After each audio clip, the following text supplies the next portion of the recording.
Čau, já vás všechny zdravím u 69 Frames epizody 6 a probereme nějaké věci, které jsme neprobrali minule a co se za tu dobu stalo. Začneme tím, že jsem si pořídil pedál na svařování. Vlastně doteď jsem svařoval tím, že jsem si to ovládal vlastně jakoby prstama, ale drželo se to dál u té hubice, takže teď se to svařuje tak, že vlastně já celé svařování ovlivňuji vlastně jakoby nohou a vlastně jenom rukou si to můžu držet blíž a o hodně líp vlastně se to jakoby svařuje. My, když jsme řešili začátek svařování se svářečema, tak nám vlastně jako řekli, že máme úplně to nejvíc debilní na svařování, co jsme si mohli vybrat. Máme tenký trubky, nerezové trubky, ještě k tomu kalený a ještě je to malý průměr, takže je to strašně těžký na svařování, takže ten pedál mě hodně posunul dál a ty sváry vypadají o mnoho líp, než když se to spínalo tou rukou. Pedál si uklidíme a vrhneme se na zadní stavby zpátky. Mám tady vlastně dvě, tohle je 420 dílka, tohle je 426. Já vlastně loni na jaře jsem měl svěťák ve finále, tak vlastně já tam jezdím trénovat na jaře, takže jsem si udělal delší zadní stavbu, abych si vyzkoušel takové ty věci, jak se říká, že delší zadní stavba je rychlejší do rychlejších pasáží, tak jsem si to chtěl ověřit, jestli opravdu to tak je.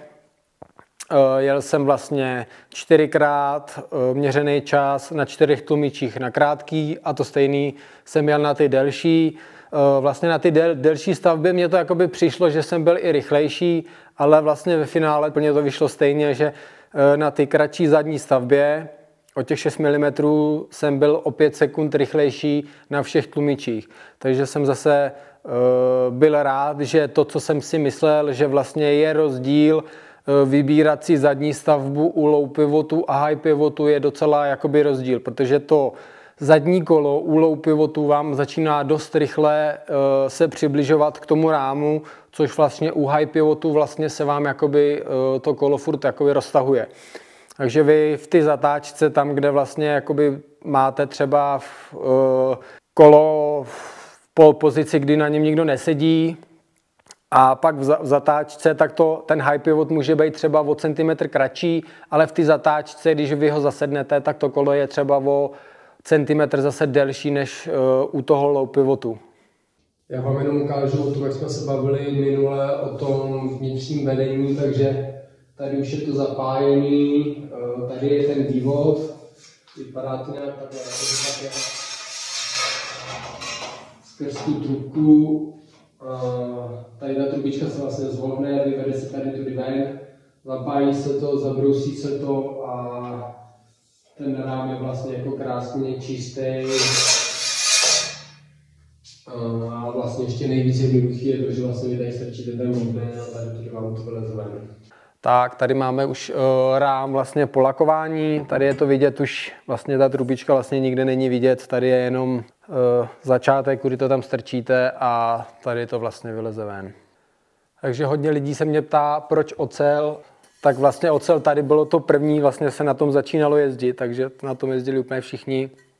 Mně se na tom strašně líbí, že se dá vybrat z hodně zpracování těch trubek, že to vlastně není jenom o tom, že vlastně si vyberete tloušťku, ale ta škála u Reynoldsů je opravdu jakoby veliká a můžete si tam vybrat od klasických chromolybdenových až přes kalený, titanový a mnoho toho stenčování a tvrdosti.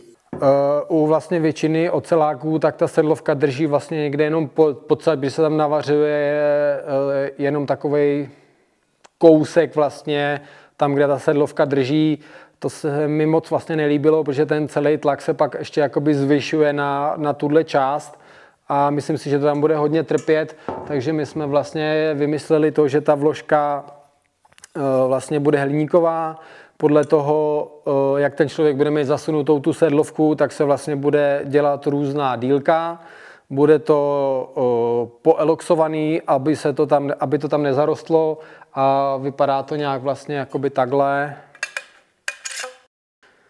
Že vy to tam vlastně jako zastrčíte, to tam vlastně ani nebude v tom rámu vidět a kdyby náhodou cokoliv, tak se to dá vyndat, vyměnit. Ta sedlovka bude o hodně méně namáhaná, než když bude držet jenom na tom kousku. Eloxování vlastně je ochrana hliníku proti korozi a oděrkám vlastně. Ten hliník je vlastně vždycky takovejhle stříbrný, potom eloxování vlastně je takovejhle krásně černý nebo různě barevný a jsou různé škály vlastně toho eloxování a těch tvrdostí.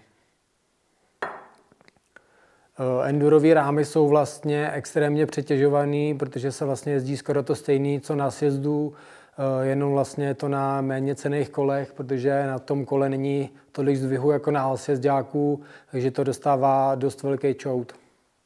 Díky dlouhodobým testům jsme vlastně přišli na to, že nám vlastně začala praskat tady ta výstuha, ty hlavové trubky. Vlastně v simulacích to vlastně vycházelo super, ale vlastně jako my jsme většinu simulací se dělalo vlastně na zatížení jako kolmo, což bylo takhle, ale ani jednoho z nás vlastně nenapadlo, že to kolo se může vlastně kroutit i jako trošku do stran. A díky tomu vlastně, že to kolo se malinko kroutí do stran, tak nám začala praskat ta výstuha, proto jsme vlastně požádali značku Reynolds, jestli by nám neudělali tuhle vrchní trubku podle našich výpočtů. Tak vlastně nám to vyšlo na to, že předtím jsme měli tu trubku vlastně 0,9, tady byla větší část 0,6 do 0,9 a teď vlastně máme tyhle ty trubky nám přišly, které jsou vlastně celý 0,9, takže už ta trubka vlastně je jakoby komplet tvrdá. A díky těmhle novým trubkám a vlastně i novým poznatkům do výpočtů jsme vlastně zesílili jak vlastně tu vrchní trubku, tak trošku ubrali na stenčení ty spodní trubky, takže to stenčení už vlastně není někde odsaď pocať, ale je už jenom někde odsaď pocať. Když ho vemu tenhle a vlastně tenhle můj starý, tak je o mnoho bytelnější a ten už musí vydržet úplně všechno. A díky customizaci vlastně můžeme ty trubky si navolit podle zákazníka, jak moc stenčený budou potřeba, že vlastně závodák, k tomu bych zvolil plnohodnotný vlastně stejný trubky, jako jsme udělali na prvním rámu pro Ondru, ale někdo, když to bude mít někde kolem baráku a ví, že to nebude extrémně zatěžovat, takže toho stenčení bych se vlastně vůbec nebál. Trošku se ten rám jako odlehčí, ale pár gramů na endurovém kole vlastně vůbec není žádná nevýhoda, že když se podíváte třeba na svěťák, tak ty si lepějí dolů kusy závaží, aby vlastně to kolo líp sedělo. Je to vlastně stejný, jako mnoha lidem se dobře jezdí na elektrokole, protože to kolo váží hodně, ten motor je vlastně dole a to kolo krásně jede a neskáče vám. Je potřeba najít nějaký zlatý střed, jakoby váha versus ten komfort, protože čím budete mít lehčí kolo, tím to kolo víc bude skákat, ale zase samozřejmě nechcete mít 30-kilový kolo, protože se na tom nedá moc jezdit, takže vybalancovat takovej ten zlatý střed si myslím je ideální, takže za mě ocelový rám vůbec jako žádný problém. Tak tohle je vlastně první produkční kolo, který jsme dělali, ale celý ten příběh tohohle rámu vám vlastně řekneme v další epizodě a kdyby vás cokoliv zajímalo, pište to do komentáře nebo někam mě nebo Pepoj a my vám moc rádi na to zodpovíme. Tak se mějte. Čau.